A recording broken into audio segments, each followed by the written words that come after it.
everyone, and welcome to the preview show delivered by FedEx. I'm Marty Snider from NBC Sports. This is Chris Rice from College Racing, also right here at NASCAR.com, where he is our crew chief. And I tell you what, Chris, Atlanta race, Brad Keselowski, surprise winner there at the end. How big of a recovery was that for that race team to come back from that lug nut issue? Definitely a huge recovery because I'm telling you, Goodyear brought a good tire. The downforce has been taken away, so a lot of passes. And Brad ran well all day. I don't think it was a surprise winner to me. But my big question is, when can Kyle Larson win? You agree if he would have stayed on the bottom, he would have won the race, the 42? Yes, he would have put Brad Keselowski in dirty air, and he would have had a better chance. Let's put it that way. All right, let's talk about Kevin Harvick. You talk about how good that race team was. I would say untouchable for that entire Atlanta race. What kind of message? Let's forget about what happened, the speeding penalty that cost him the win. But moving forward, what kind of message did that send to the garage area for that dominant of a performance? Well, let's think about this. Ford won Daytona. Ford won Atlanta. I feel a Ford win in Vegas. So what they have brought to the Ford camp from SHR is unbelievable. Rodney Childress, everybody at SHR has really pushed hard throughout the winter to get better. Even their Xfinity cars are fast. So yeah. I think their motors are better, but where's Gibbs at right now? We was talking about Gibbs so much last year. Yeah, and I say give it a few weeks, but no doubt about it, Toyota probably started sort of scratching their head right now. The other thing I noticed from Atlanta, the young guys, boy, you talked about Kyle Larson. He winds up finishing second. Chase Elliott finished fifth, really deserved to finish better than that. You look at Eric Jones, Austin Dillon, Ty Dillon finished in the top 15. Are we seeing a changing of the guard a little bit, you think? Well, absolutely. Let's think about this. They changed the downforce, okay? When I say they changed the downforce, they kind of put it more in the driver's hands. Chase Elliott looked phenomenal at that race on Sunday. So I'm telling you, we are seeing a little bit of change, but it's awesome to see all these young guys run good. The big talk after the race was, are they going to repave Atlanta Motor Speedway? Our buddy Ed Clark, the president there, said, hey, we might consider not repaving it. So you raced there all weekend. What's your thought on repaving or not repaving Atlanta? I say leave it alone. Let's think about California Speedway. It's a big 2-mile racetrack. It's really hard to make cars race and have a good race at a big 2-mile racetrack.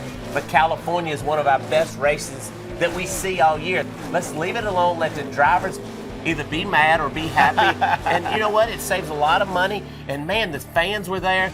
Don't fix it if it's not broke. I agree. I say leave it just like it is. Hey, second race with the new stage system. Kevin Harvick, no top 5 finishes, yet he's still leading the championship standings. You love that. Why do you like that? Well, I like that because when someone runs well all day, they're rewarded. And Kevin Harvick ran well all day, so I'm really excited that they've changed the point system to reward somebody when they run well all day. Well, and it does show if you have speed, you're kind of, that's certainly a benefit. Hey, when NASCAR goes west, race number 1, Las Vegas this weekend, what are the challenges of the next 3 weeks and the fun part of it as well? Making sure you don't gamble too much at Vegas. You still have money. That's right. That's one challenge. That is one challenge. You have to have a lot of race cars ready, okay? That's the huge challenge for every race team.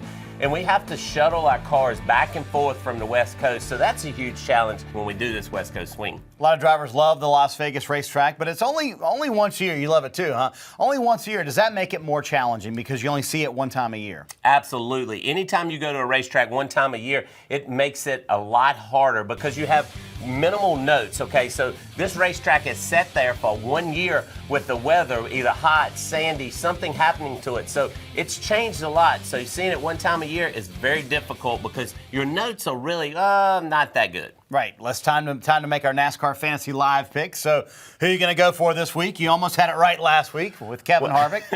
I wrote down a couple of different picks, but I'm going to go with Kevin Harvick again. Why not? He's going to win sometime. I'm going to go with him until he wins, and Phoenix will probably be it. But I like Kevin Harvick, Rodney Childress, everybody at SHR.